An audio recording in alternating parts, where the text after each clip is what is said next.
This girl is. That's my best friend. That's my best friend. Hey. Wait, do it again. We're recording.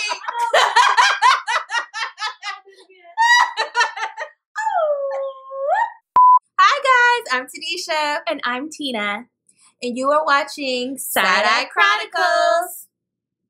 Happy New Year! Woo! This is Confetti.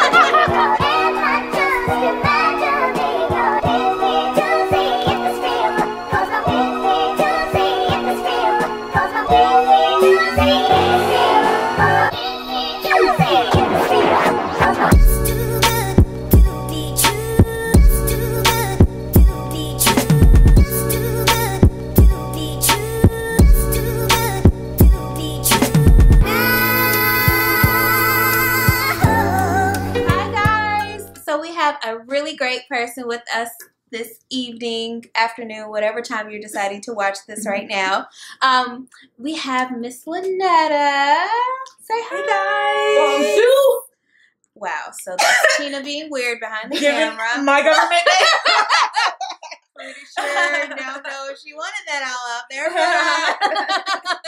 It's okay. It's fine. But we have Lynetta here because, as we mentioned, we wanted to have a conversation about health. Obviously, with the start of the new year, everybody has their resolutions about losing weight. But we know that obviously a lot of times, especially when it comes to weight and everything, we really want to make sure that we're really digging into what is good, what is best for our health. Mm-hmm. And so she's our health guru. You're like, you are. So why don't you tell the people, obviously, who you are? I mean, even though Tina gave them your full government name behind the camera. I love Tina, guys. So why don't you tell them who you are and kind of what your background is? Well, my name is Lynetta, as Tanisha said so eloquently earlier.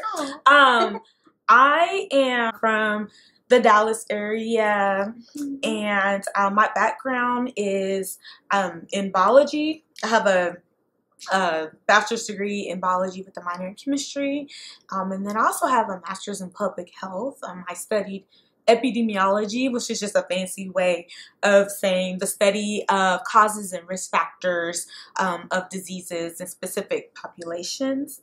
And then last but not least, I have a few certifications, but she's got letters. She's laying it down, but the girl's got letters behind that name. But I am a certified health education specialist. I'm really passionate about health, specifically health disparities, health inequities, and then also childhood obesity. So, see, girl, smart child. So again, you didn't want to hear Tina and I talk about health because we were just gonna be like, just don't eat the chicken. Like, oh no. Y'all are very knowledgeable about health. Oh, okay. Have you finished? We're real smart about health stuff.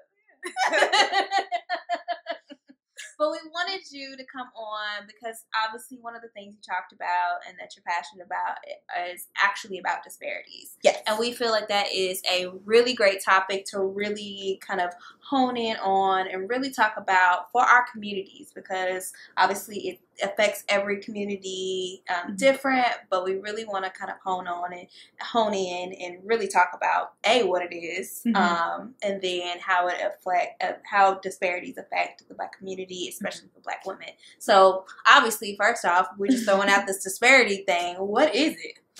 So what a health disparity is, it's a difference in health status between various groups. So for example, it could be increased risk of a certain disease in one group compared to another group, a more advantaged group. And we'll get more into how that looks like in the real world.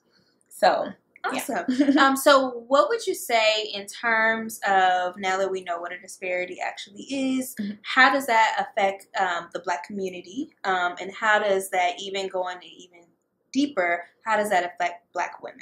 Okay. Well, the Black community in America consists of 13% of the population. But unfortunately, we show higher rates in many different diseases. So for example, diabetes. So Black Americans are actually 72% more likely to suffer from diabetes compared to non-Hispanic whites. Another stat, obesity. So I'm sure you all are aware of, the obesity epidemic in America. But Black Americans are 23% more likely to be obese compared to non-Hispanic whites. Another disheartening stat is HIV. So HIV rates. So Black Americans are 8 times more likely to suffer from HIV and HIV complications compared to non-Hispanic whites. And we're actually 9 times more likely to die from HIV complications. And I think that's a good point. Like, even, as you're talking about it, and as we kind of talked about while we were prepping, for this conversation, is that it's really important for people to understand that when we are looking at those numbers and those, the stats, is that the diagnosis versus fatality for some of these areas are, they can be vast and they can be very impactful. So, so I'm sorry. I did a little research, y'all, just a little bit. I told you you're knowledgeable. Just being humble. Just trying to be humble. Okay, so what are some others that really impact our community? Okay, so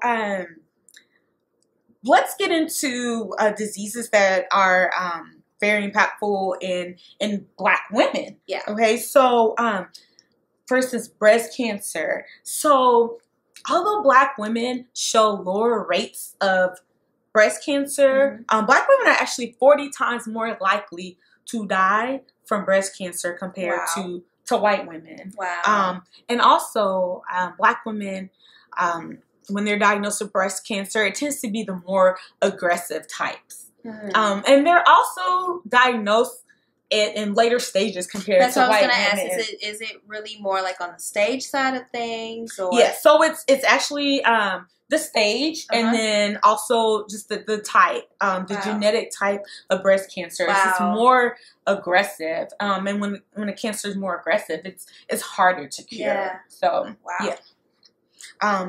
another statistic, cervical cancer. So actually January is Cervical Cancer Month. Well, we'll have to make sure that we, definitely, want to raise awareness. Yes. So actually, glad you brought that up. So I'm part of an organization. You're aware about. I'm not gonna go into the details, but but I've actually been designated to be our health education specialist. You can give a shout out. Y'all had a whole Father's Day. I was like, what is she saying? I was like, you can give a shout out. She's a Delta. Yes. Our girl. So wait, do it again. We're recording.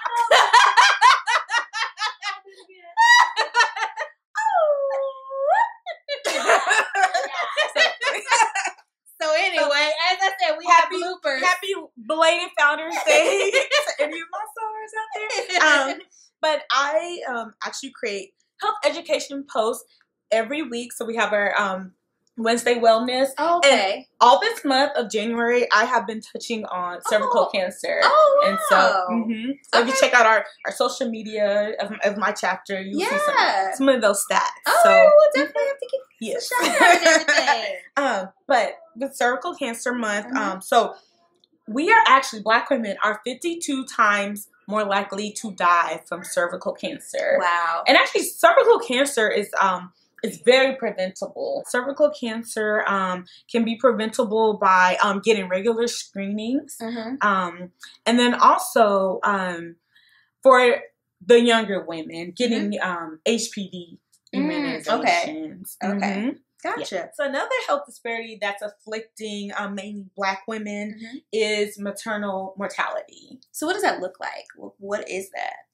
What they're seeing, and this is a recent health issue that's come to light, although Black women have been afflicted with this for many years, but it just means that Black women are more apt and more at risk to developing pregnancy-related complications that lead to high mortality rates. Why do you think it's like been more recent like that we're seeing it? Is it because of celebrities that have been impacted by it? Actually, yeah.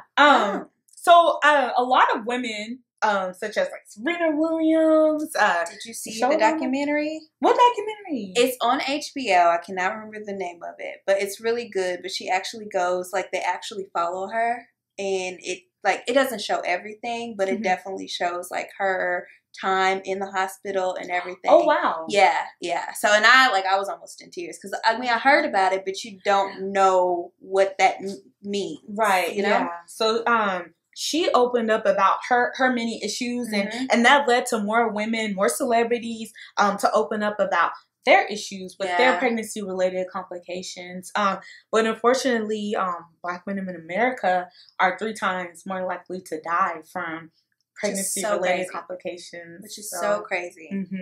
So, as we're, obviously, you've kind of touched on some of, when we're talking about the maternal mortality, you talked about some of the causes, but what are some of the just general causes that we're seeing with health disparities across the board? So, a lot of these disparities are attributed to so many different factors. So, and they can be from anywhere on the individual level. So, genetics, your biological makeup. So some of these diseases, your risk increases just by who your parents are. Wow. Yeah. Well, thanks. Thanks, Mom and Dad. Thanks. So you'll notice. Y'all did this to me. Wow. Here she goes again from behind the camera. Don't talk about my auntie like that. Auntie, you didn't do anything. Oh, that's right. I forgot you like all their crazy games and stuff. You've been to their crazy games. Yeah, I'm family. Tina's my cousin. Hey. But yeah, genetics play a factor. Other individual factors that cause disparities or that play into disparities would be behavioral factors. What do you mean by that? So diet, eat a healthy diet, and exercise. So in the Black community. You mean taking care of yourself? Yes, taking self-care for sure. So, and that's something that I know is being promoted now, especially in 2019, self-care. But that's because of, Black women in general. Take on so much that we don't need to. Take care of everybody else. Let your man take care of it. Anyway. She's a soapbox. But yeah, so for instance, diet. Our diet's a little bit different compared to some other ethnic groups. And so, in the Black community, our diet consists of more higher fats, more carbohydrates. It's you have to choose whether or not you want to have a real soul food moment or be healthy. Right. Yep. Yeah. Yep, for sure. And so that definitely plays into. I always choose the soul food. You are not on camera.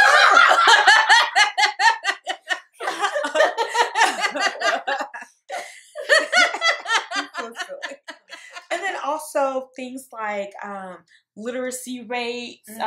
So being able to read and understand and interpret health education. That's interesting. I would have never even thought of that factor being. I mean, when you say it, it makes sense. Right. Wow. Okay. Yeah. And then also things such as lack of economic resources and socio-economic status. So Black Americans tend to have a lower socioeconomic status than more advantaged groups. And so that definitely influences health as well. And then also things like cultural beliefs, and oh yeah, I was like, what do you mean by that? But go ahead, tell the world what you mean by that, because I already know what you mean. Well, just in our community, taking care of yourself is not something that we that is primary in our lives. And when I say taking care of yourself, I mean that can mean anything from like our mental health, our physical health. So we tend to focus more on our spiritual health. But all of that, I mean, works, together. So, and you can definitely pray some things, but you still need to go to the doctor. Yes. That's why I started laughing, because I already know what you meant by that. Yeah. Yes, definitely. Other types of factors, environmental factors, such as the built environment. So, when I say built environment, I mean like things that are put into place in the community and your surroundings that will influence your health. So, having access to facilities like the gym, sidewalks. So there's some neighborhoods that don't have they call it like a walkability score, and there's a lot of neighborhoods and they happen to be in disadvantaged areas, but they don't have many sidewalks, and so people in that community are less likely to be more active and walk in their community, get more steps in. I never understood that until I worked for American Heart, and I remember assisting with some of their events and stuff, and I've never really I didn't get a chance to really sit in the sessions, and once I actually did, and there was one of the disparity conversations, and they were actually talking about what it means to have a walkable city, and how the lack of sidewalks impacts just general health. And it's these are things that you see, but you don't realize how it affects us and trickles down to our overall health. For sure. Interesting. So another thing, another environmental factor that plays a part into health disparities are food deserts. Oh, good girl, preach. That was what really drew me to that session. I was just like, what?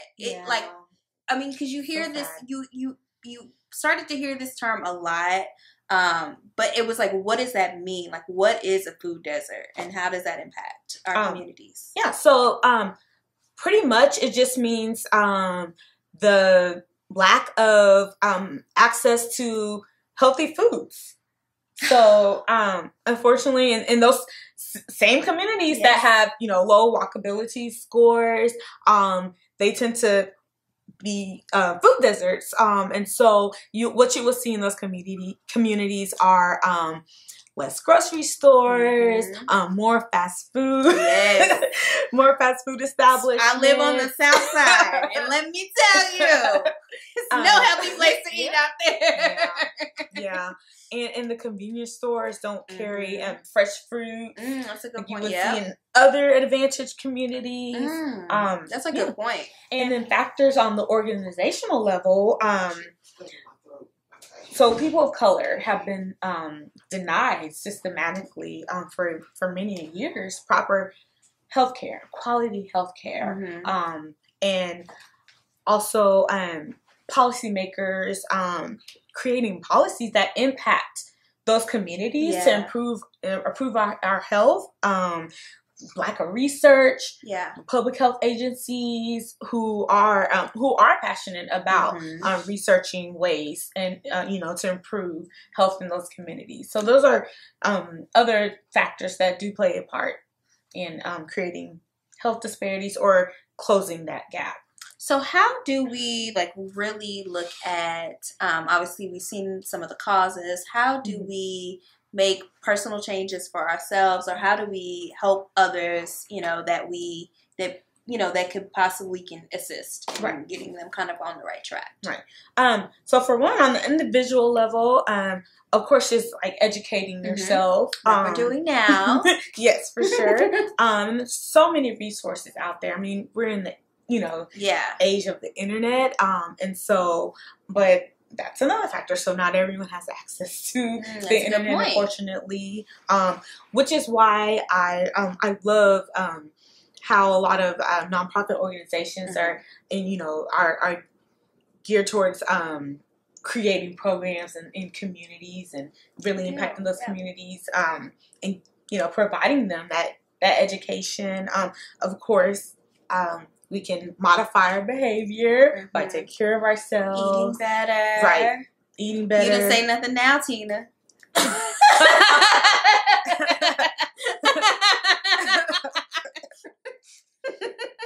Little bird box is quiet back there. And then also, getting cultural competency training. And so what that looks like is for those who are part of the more advantaged populations, you know, if they, especially healthcare providers, getting training on cultural competencies, because different ethnic groups receive information a little differently. So it's almost as if you have to just learn how to relate to them. Yeah. You know? Like a diversity training, but specifically for health. Yes, ma'am. Nice. Exactly. Nice. And then also in improving the healthcare system by making healthcare more accessible and making it more affordable. I mean, that's the biggest influence. Sounds like a policy that's kind of was out there trying to make things happen. Yep. Some folks are. But we're not about to get that woke today. So that did help. That helped tremendously. Yeah. It's very unfortunate that there are influences out there who are trying to take that away. Well, I think all of those are like amazing pro tips for our viewers, and even like I know there are some things that I learned, and with sort of having an idea with working in a few healthcare areas, but not really knowing all the background because science and in the health thing is not my thing. But I know that you definitely touched on some things, and you're going to pass on some other resources and some great charts. Y'all, let me tell y'all, she came prepared with the things. I mean, we'll show y'all. But we're definitely going to make sure that we pass on just some other like resources and some things that you have right here that we'll show y'all all the goodies. Once, you know, we get it posted, everyone will be able to see how they can obviously make a difference in their own individual lives, but really making sure that we get the word out to the community, because that's what it's about. Because I think when we talk about, obviously when we talk about health, we want to have, you know, different segments, and we'll have some other videos in the upcoming months. But I think a lot of times what it really comes down to at the end of the day is just communicating and actually starting to talk about these things, because we've been silent for far too long when it comes to mental health, our general health, reproductive health. I think Tina's saying amen there. Chesley, you agree too? and I think the issue with women is that we're afraid to be vulnerable. Yeah. We feel as if it'll make us look weak, and we would rather suffer in silence. Right. And it's ridiculous. And there's such a strength I find in being vulnerable. Yeah, actually. It's true. And so I appreciate you coming on and talking with us. We know that we'll be talking to you soon on some other things. Yes. For sure. I will be back. But y'all will see her again. Thank you, Lynetta. Thank you. I'm cool. Too much.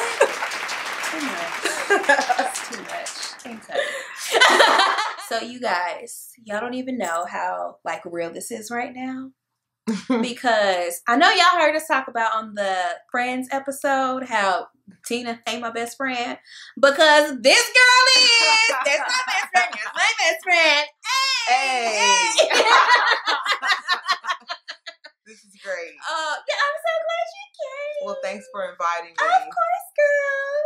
So we're doing our health episode, and I definitely wanted to have my best friend on here because this girl is one strong woman. Like, y'all don't even know. Yes, you've been doing your thing, girl. Doing your thing. So I wanted to bring her on because, well, I don't want to tell the whole story, but why don't you just say who you are, and then we'll go into why you are on here talking. Okay. Well, hey, America. Hey. I'm Chesley. I'm 32 years old. I am a great, fun, outgoing person. Mm-hmm. I love to laugh, but I also have diabetes, and it's a life-changing event for me to be living with diabetes. Yes. Yes. And I love the word that you said, living, because yes. you still That's right, live girl, you your live. life. Yes. Wow. I Did you just almost fall? So yes, I think that's one of the biggest things, because you like, and obviously we'll talk about like when you were diagnosed and everything, but I love seeing the last few years of how you figured out how to enjoy life and not let this disease like stop you. Yes, it can be something that can hold you back from living. And I'm not gonna lie, it kind of did hold me back for a while, because I had to learn how to live again. But I'm living now and I enjoy life.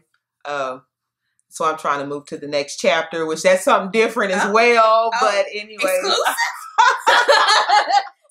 Exclusive? Not yet. Okay. Yeah. Okay, so let's kind of go into it. So tell us, like, when were you diagnosed and how did it all happen?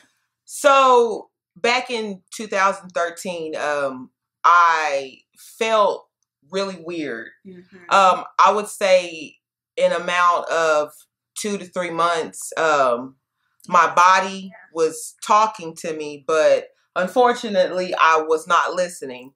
So I began to lose weight. I began to constantly urinate, and I was dehydrated, so I was constantly drinking fluids. Yeah. And it got to the point to where I literally had to get rushed to the hospital. They scared us. It was really scary for me, because I was the one there. Yeah. But they diagnosed me with diabetes type 1. And so being 30, well, I was 20 something at the time, but being 30, 26, 27? 20, I was very young. Yeah. I was younger than the typical age of the person who gets type 1 diabetes. You know, most Black women, there's like 1 out of 4 Black women get type 1 diabetes. And it's mostly ages 55 or up. So for me to be 32, it's kind of like out of the norm. And let me just say, I mean, you guys can't see like her full frame, but Chesley is like, don't ever think like it's a size thing or whatever. Chesley is snatched. Thanks, babe. Yeah. Like Chesley is not, I mean, like, I'm the fat friend. Like, let's be real. Like, Chesley has never been big. And so, like, even when, like, I remember when you told us, I was like, you don't even eat that crazy. Like, honestly, she the only one who cooked. That's the crazy thing. Like, it's not just a diet thing, but it's also a lifestyle thing. So if you have a stressful lifestyle, or if you just constantly eat the wrong things, diabetes could be knocking at your back door and you don't even know it. So gotta be careful. Yeah. But it's crazy. Yeah, it's very crazy. So I know from the outside looking in, I think one of the like most stressful and like dramatic parts was when you were in the hospital and like seeing when your like numbers were like all over the place. So what was that like? Like in like, how did you, like, not even so much what was it like in the hospital? Because I know it was terrifying. Had to have been. Yeah. But what was it like once you got out of like, okay, what does this mean? Well, I felt like the hospital kicked me out on the streets, told me to pack my bags and go. Really? And it was like, I was in the hospital for 2 days. So you go from CCU to a regular room, and now you have to go live your life. And it was like crazy to know that I have to follow all these different rules, but I don't even know the first thing. I didn't even know how to take my medication at first, you know? So, I literally had to drive to my grandmother's house to have her give me my medication for a few days. So, but yeah. And that's good to have, but I think that's a good point though, is making sure that you have, like, having a support system. Definitely, is like really important and making. Thank you for coming to see you. Of course, girl. No, I was like, wait, where you at? So yes, having a support system is definitely like important, but obviously, like, no one's living this life but you. So what did, like, you know, even getting the support and assistance from like Granny and having your friends there, what was it like really figuring and kind of reshaping your life? Well, first I had to get a grasp of how I looked because I literally lost almost like 40 pounds. Yes. But it wasn't as hard as I thought it would be because I know who I serve, and amen. And you know, even though I fell for a second, or the devil tried to attack my body, mentally I kind of prepared myself for something to happen to me like this. You know, you never know if a tragedy will happen, but mentally you're really more prepared than you think you are. So, and especially when you're like that, you're stronger than you think you are. Yeah. When you have to survive, you'll be amazed at what you can do. So, yeah, definitely. Awesome. Okay, so you were saying, like, in terms of like the days afterwards. So what did, like, even like making your first meal after that look like? So my first meal, I had to start counting carbs at this point. I was only allowed really no more than 60 carbs per meal. What does that look like though? Because like someone who doesn't really like nothing. I know that's real. I love to eat, and it's like having being used to eating whatever I wanted. Now I have to have certain portion sizes. Yeah. It was very frustrating because I didn't want to starve myself. So I really would fall back to my old ways, start eating bad. And of course, my blood sugar, my diabetes would get worse. So it got worse before it got better. Yeah. But today, I'm not necessarily eating, oh my God, great, but I have cut back the portion sizes. And I try to stay away from the things that I know are totally bad for me, like donuts and cakes and stuff like that. Yeah, that's the stuff that I know is a no-no. So, and one of the things, I mean, I can see from the outside looking in is that it's like I feel like you listen to your body more. I feel like, because your body will tell you, like, girl, no, you look. You play too much down.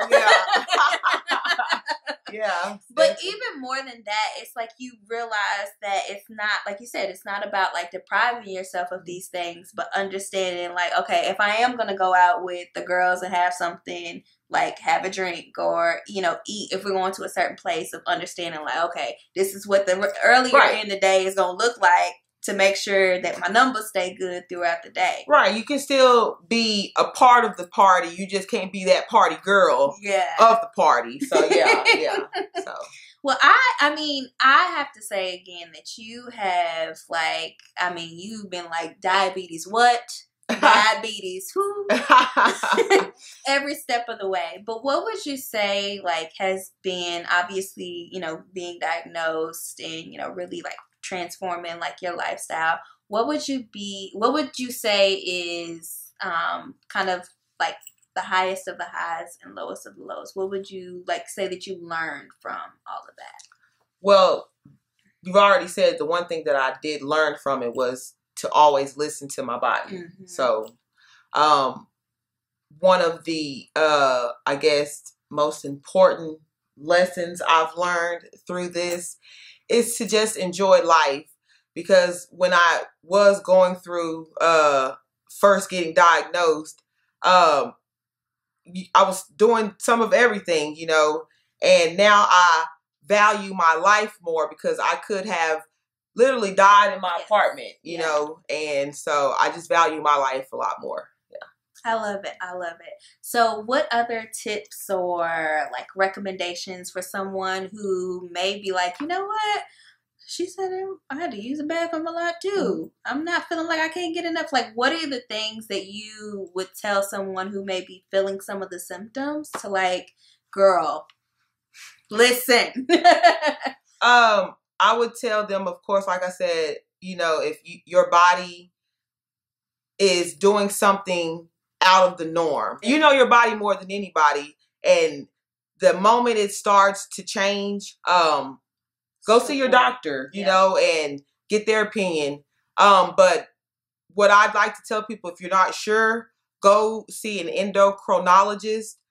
They are the doctors that use big words. Girl, yes, girl. They monitor deficiencies in the body. So my body does not know how to regulate sugar.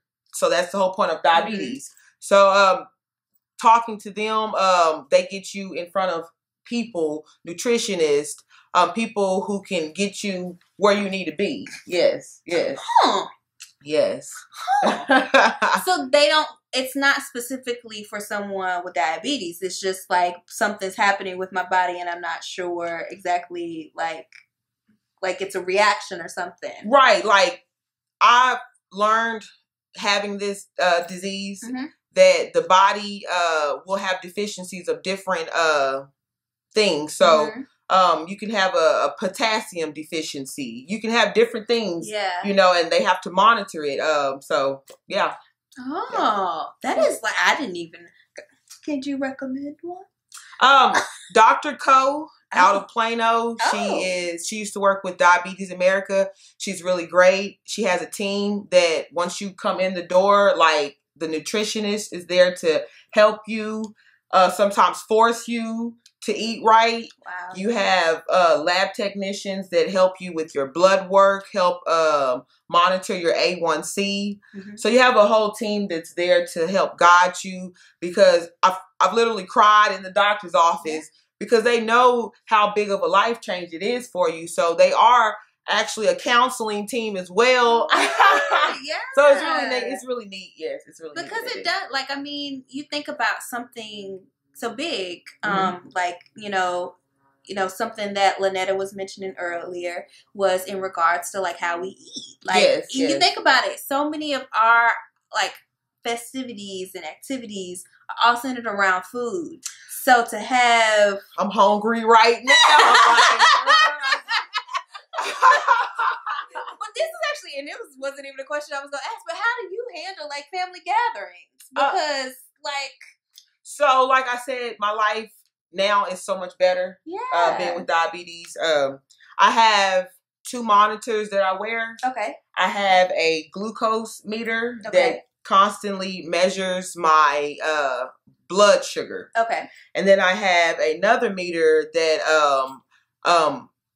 will give me my medication. Okay. Each dose that I need, I can just put what it is that I need, and it will administer my medication. I have a pod that is tied to this meter that's connected to me, and this is also connected to me. So they all work through Bluetooth. Yeah, so it's really cool. Fancy. I can just look at one and it tells me a number. Tells me what my blood sugar is at that moment, and if I want to eat, I just tell the other one what my blood sugar is and what I'm going to eat. And when I say what I'm going to eat, how many carbs I'm going to eat for that meal. And then it just calculates how much medication I need. I push a button and I can be eating my food while it's administering my medication. So it's really neat. That's like, that's literally life-changing. It really is, versus you having to take an old school syringe and stick yourself in the stomach, which is what I had to do when I first became diabetic. Wow. Yeah. So. Wow. Well, you better educate the people, Chesley. Yes, honey child. Yes, we have to uplift the Black women, and this is becoming more prevalent for our race, so we have to speak up about it. Yes. Yeah. And I think one of the biggest things that, like, I mean, obviously, like, you having to experience everything you've gone through, but I think one of the biggest things that I think that you being diagnosed with this at such a young age, and not being a stereotypical like version or face of it. Right. In knowing who you are, like being like you're vocal, I think you are like a great spokesperson to be able to like go out in the world and be like, let me tell you, it can happen to anybody. Yes, it can. Yes. Well, thank you. And this is how we're gonna change the world with it. So, is there anything else you want to tell the people, tell the world? Thank you guys for listening to my story.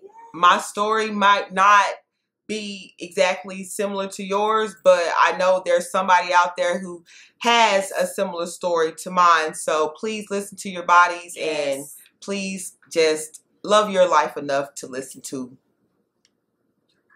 Yeah, do it. Listen. Oh, thank you, Chesley. No problem. Thank you of you. So we just want to thank Chesley and Lynetta for coming out, taking time out of their busy schedule to be able to come and sit down and talk with us. Like, seriously, we are definitely not the professionals at all. You heard her yelling about it. But more importantly, there are certain things that we may not as individuals like go through in our day-to-day lives, and so we want to make sure that we raise awareness for diseases and just different things that are going on and impacting our community. Yes. And so we just really want to be able to start this series off with a good overall health discussion.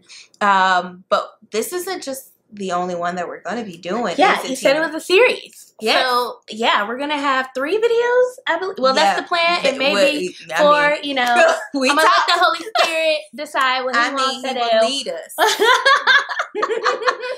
But the second episode is going to be regarding gynecological. Did I say that right? Women's health. Women's health. Gynecological issues.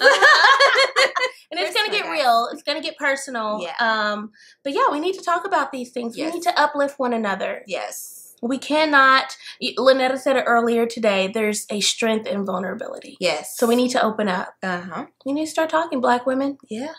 Mm-hmm. And then the third episode is going to be about mental health. Yes, which is very important because I feel like the stigma's gotten better over the last few years, but there's still room for us to grow because we're not talking about how it's impacting, obviously, our day-to-day lives, but really just kind of breaking some generational curses and everything. And again, we could be here all night just talking about it, but we are just glad that we obviously have taken time, and we wanted to take the health discussion serious and be able to bring in people that can speak to these areas. So that's why we had our guests today, and you will see them again. But we just really wanted to make sure that we are bringing and putting out the best information that we can to really have you guys to start those conversations. So again, don't let it just end by the time that you're, as you're finishing the videos. Continue the conversations on your social media, on our social media. Just hit us up. And honestly, this conversation isn't going to end for us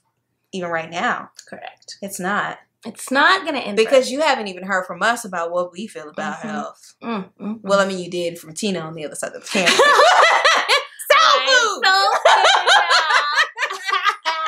No, seriously, we both, we I like how you already knew. I mean, life happens, guys. It's real. Real. It gets real. Yeah.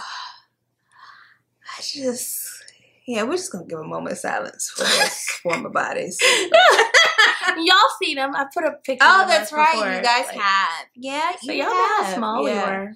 But I think one of the biggest things because I think even though we both, kind of share in the reality of like weight fluctuation, I think what's interesting is that even when we've been discussing over the last few weeks is that we have had different experiences even within that. And, health is even though, like you said, you need to be talking in community, it is a very individualized thing. And you have to figure out what works for you. And so I think that's what's been good about kind of this go round of being like, okay, we're not as young as we used to be. We have, obviously, we've done the things, we've done the diets before, but we got to figure out how to be able to create a different lifestyle this go round to make this last. So we're on lifestyle changes. I mean, we're on a diet right now, but yeah, but I can say, I can speak for myself that it's kind of helping me to kind of kickstart a true lifestyle change. Because you said there are some things that you're doing now that you didn't do before. Why don't you share with the audience what you're doing now? Y'all, okay. So I was the type of person, which probably wasn't even good for me in the beginning because I've always been a hippie person. Not like hippie, like actual, like hippish. You can't see from here, but it's a lot of hips down here. So hips don't lie. They don't lie. And they never have. No. They never. I mean, even as skinny as I was, anywho, that's not what we're here for. Well, we are. So, but I based like my weight loss and weight gain on my like what size I wore. So I weighed, but not really. And I was never the type to like take a picture to be like, oh, look at the progression. But this go round, I'm being more conscious of the scale. And one of the reasons why I'm doing that is because I need to see like how my decisions throughout the day, throughout the week are impacting the scale so that way I can stop it in the beginning. Because before, I'd be like, oh, you know what? I did eat those fries. These are a little tight, but I'm kind of also on my period right now. So, I bloat anyway. So, they got real. That was like real. Like there were so many excuses for all the things. And so like, and then, another thing I was telling you, like I would just go to another store that made their clothes a little bit bigger. So it's just like, that doesn't help me. So I'm being more intentional and conscious about, what I'm actually eating and how that's impacting the scale. And also being fair to myself because like I told you, like, I think I told you this, like I'm not going to weigh around times when I know like water retention and things are going to be impactful for me because I also don't want it to be this like bad cycle that I know the scale can be. But I do want it to be a gauge for me throughout this process. So that's what I'm doing. What about you? What are you doing? So I was the opposite. And you actually asked me a question when we were talking about this. You were like, what was the thing that made you stop working out or made you stop eating right? What was that thing? And I responded with, well, I just didn't like doing either one of those things. But I had to like look at why I didn't like doing those things. And I now am not using a scale. I'm not measuring because I would get too obsessed about it. I'd get incredibly obsessive. I weigh every morning. If I gained 0.2 pounds, I would cut my meals in half that day and I'd work out an extra 20 minutes, Yeah. It was bad. And it got to the point where even though I was small, I still wasn't happy. People would be like, girl, she like, was tiny. You losing weight, girl. You look good. You look skinny. And I'd be like, yeah. And they'd be like, oh, are you sick? Is this not right? Right. It's not celebratory. And I didn't even realize it, but it was just something I didn't enjoy because I feel like I was just punishing myself constantly. Yeah. It got to the point where I was working out 2 hours every evening. So I'd get off of work, I'd come home, and I'd work out for a couple of hours. And that was the norm. And at a grown 32, almost 33 now, like, I know I'm never going to do that again. Like, not ever. So it was one of those things where it was exhausting and I couldn't keep it up, even if I wanted to. Like, and the whole, I have never had a healthy relationship with healthy food. Anytime healthy food has been introduced into my diet, it was a diet. It was punishment. It wasn't. Oh, that's a good point. It was never like, we just gonna eat right. It was, girl, you gotta lose some weight. Yeah. So, I actually remember the first diet I ever went on. I think it was 8. I was 8 or 9, and my doctor, my parents were in the room, so he was talking to them, but he was like, yeah, she's too big for her age, so y'all need to put her on a diet. And it became broccoli and cauliflower and turkey, like, every night, and it was terrible. Oh, my gosh. Like, my mom tried to feed me beets one time. That was terrible. Well, beets are disgusting in general. Beets are just, you know, this is weird. God, why you do that? That was, like, the worst period of my life. Wait, are beets man-made or are they I think they're a vegetable. Okay. Well, I mean, vegetables. Well, I think God made it. But I will say this, though. I think beets are a generational thing. I don't know. I feel like this new generation really likes beets. I feel like it's a new way They do.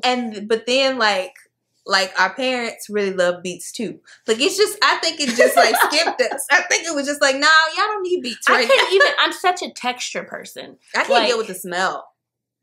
I think all the things, the smell, the taste, the texture, it's just not right. You know, like it shouldn't be a Why food. are we having a discussion? Oh my God, you know what that makes me think of though? Doug. Oh my God, I was thinking about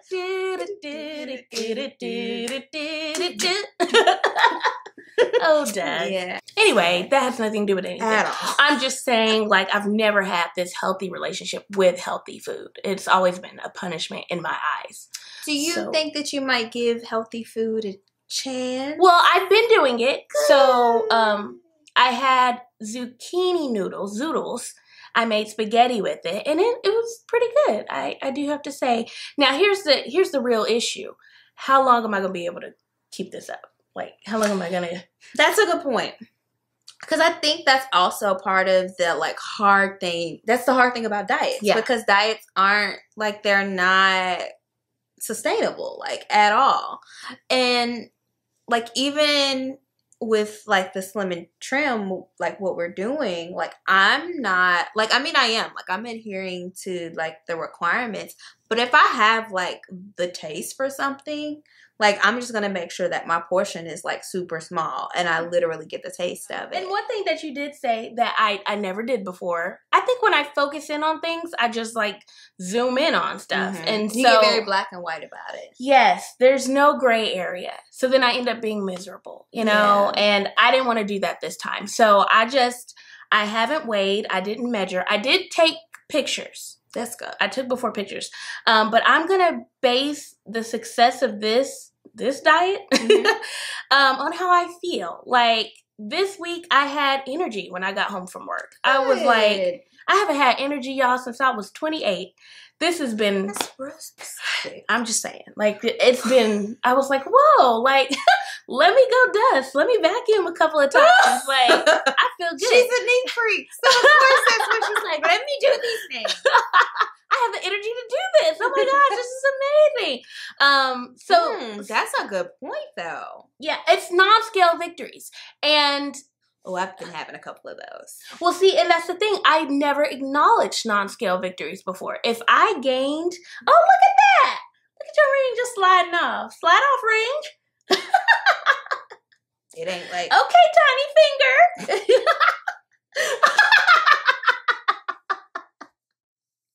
I don't know.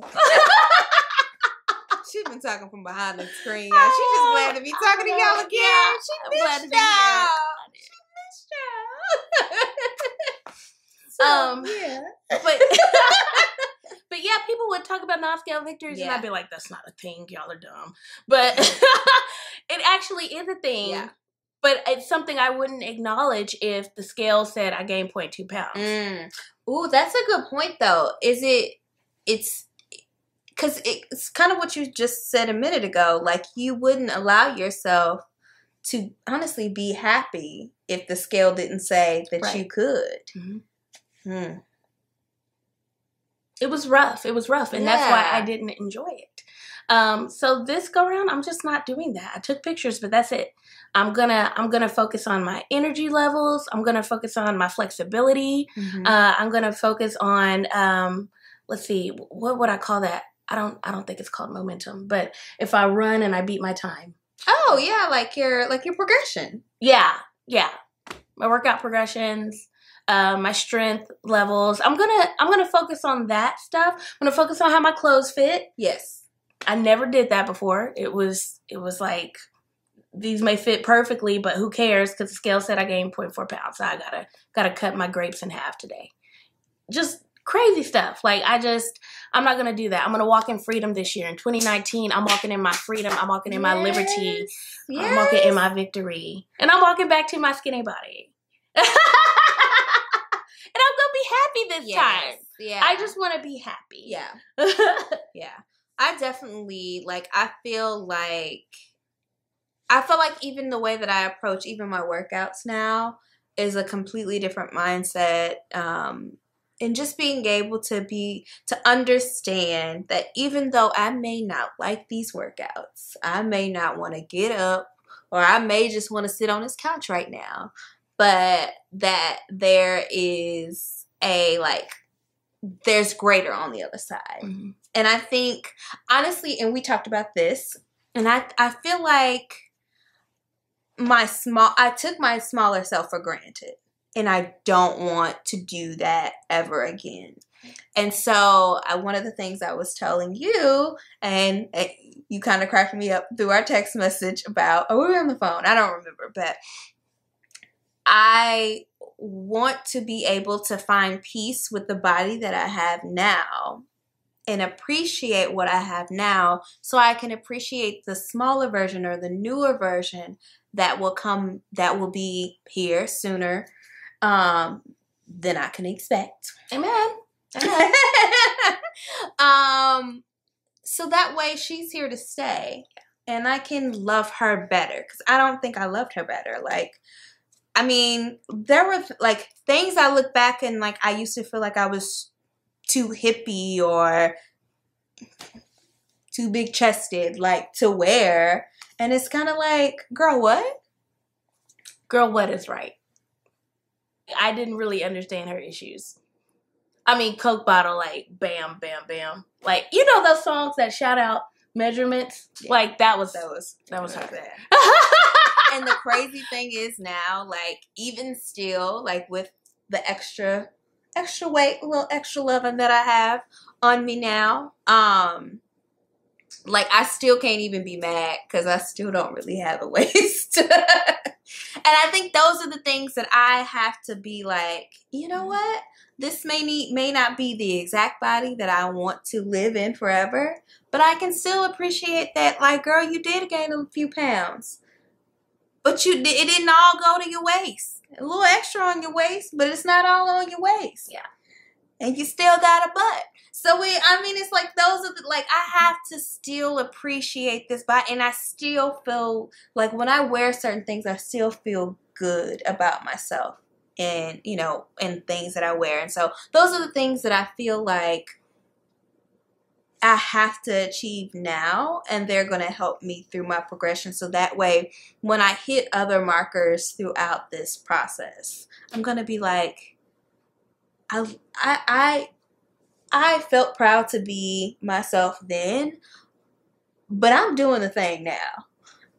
And when I get to the next, moment, it's like, girl, do you know how far we've come? Yeah. So, and it was, this is the thing. I think I spent too much time in the past worried about the future and not appreciating where I was. Mm. And I was always waiting for tomorrow. So even when, like you said, like when I was at a small size, I felt like I needed to be smaller because the scale told me I needed to be smaller, or the doctor told me I needed to be small. Like, my doctor has never, quote unquote, put me on a diet. But even at my smallest, they were like, well, you could lose a few pounds. And I'm like, y'all, just because I'm 5'3.5", 5'4" to be exact, I wear my weight different. You do. And so it's just because y'all can't see our bodies, but it's different. It's different. But no, seriously, like, I mean, because honestly, people didn't, even at my smallest, people didn't believe what size I wore. It was just all below. Meanwhile, Oh my God. So here's the thing. Like she said, you should appreciate our bodies now. And I said, well, how do I do that? Because at the moment, my knees hurt. My back hurts. How do you appreciate something that causes you pain? Because it does hurt. Yeah. So I don't really know how to get past this other than to get a little smaller and feel a little better. Yeah. And then I'll feel like. But you know what? That's a good point though. So I can feel you. When you talk about like when your body is a source of pain, like it, and there are things that are uncomfortable, I think you have to take like account or appreciate the fact that you still have functioning limbs. They may not be at their best, but you just have to be grateful for what you have. Because I think, like, even that's how I feel whenever I have, like, my worst, like, endo pains. I'm like, you know what, though? I still got a functioning reproductive system. Maybe it's not, because it won't even let me say it. But, yes, like, I still have a functioning body. It may not work the way I want it to. It may not be on my timing. But I got it, and it's what I got, and we gon' rock it till the wheels fall off. Okay, yeah. So you're gonna rock it till the toes fall off. I don't know why your toes gotta fall off. I mean, isn't that fine? Let's continue to go on this health journey with us. Yeah. So, I mean, granted, we don't eat on camera, but if you hang out with us or you see us, you smack food out of our hands. Well, I'm trying to eat healthy food, so. She's doing good. I'm excited. Like, I'm really excited. I mean, the ladies did awesome. They did. Thank y'all again. Yes. Y'all are beautiful. Yes. So. You are beautiful, no matter what they say. Words can't bring you down. No, no, no. Oh my gosh, should we, like, sing a self-affirming song at the end of every health song, or every health song, every health episode? I guess it's not health affirming, but we can sing Healthy Food by Cookie Monster. Wait, what? You don't know Healthy Food by Cookie Monster? I don't know what you're speaking of. Cookie Monster from Sesame Street. Girl, no, I know what those things are. I know. What was I watching? And they were like, I know what all those things are individually, but when you're putting them together, you lost me. What? Healthy Food was my jam. I'm going to show you after this. So we're just going to go ahead and say bye, guys. Yeah, bye-bye, y'all. I'll put a clip of Cookie Monster in here. I'm just going to say bye, guys. We'll see y'all next time. Bye.